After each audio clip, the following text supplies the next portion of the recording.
ମୋ ନାଁ ବାସୁଦେବ ରଥ, ବଲାଙ୍ଗୀର ବାସିନ୍ଦା। ଆମର ଗୋଟେ କମିଟିଟେ ଅଛି ଆଜ୍ଞା, ନିଖିଲ ବାବା ବୋଲବମ୍ କମିଟି। ସାଗରପଡ଼ାରୁ ବଲାଙ୍ଗୀରର ପ୍ରାୟ ଟାଉନରୁ ସମସ୍ତେ ପିଲାମାନେ ବାହାରିକି ବୋଲବମ୍ର ସାମିଲ ହେବେ।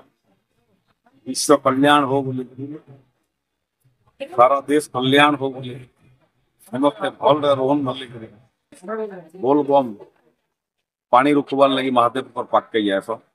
ଭିନ୍ନ ଭିନ୍ନ ମନ୍ଦିର ମାନଙ୍କୁ ଯଆ ହେସି। ଲାଷ୍ଟ ଦିନ ପଦଯାତ୍ରା କରାହେସି ହରିଶଙ୍କରରୁ ବଲାଙ୍ଗୀର।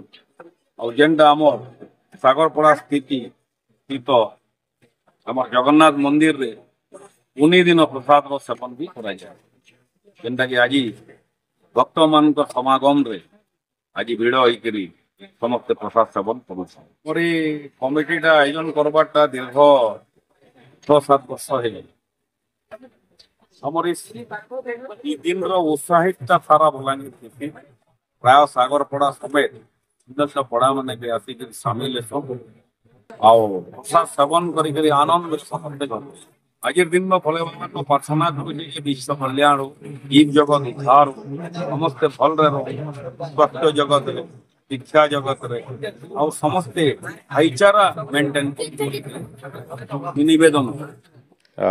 ଆଜି ପବିତ୍ର ରାକ୍ଷୀ ପୂର୍ଣ୍ଣିମା ବି ଏବଂ ଶ୍ରାବଣ ମାସର ଶେଷ ପୂର୍ଣ୍ଣିମା। ଆଜି ଭକ୍ତମାନେ ବାବାଙ୍କ ଠାନେ ପ୍ରତ୍ୟେକ ଶିବ ମନ୍ଦିରରେ ପାଣି ଚଢ଼ଉଛନ୍। ଏ ପରିପ୍ରେକ୍ଷୀରେ ଆଜି ଆମର ସାଗରପଡ଼ାର ଜଗନ୍ନାଥ ମନ୍ଦିର ପ୍ରାଙ୍ଗଣରେ ଗୋଟେ ଭକ୍ତମାନଙ୍କୁ ଅନ୍ନପ୍ରସାଦ ବଣ୍ଟନର କାର୍ଯ୍ୟକ୍ରମ ରହିଛି।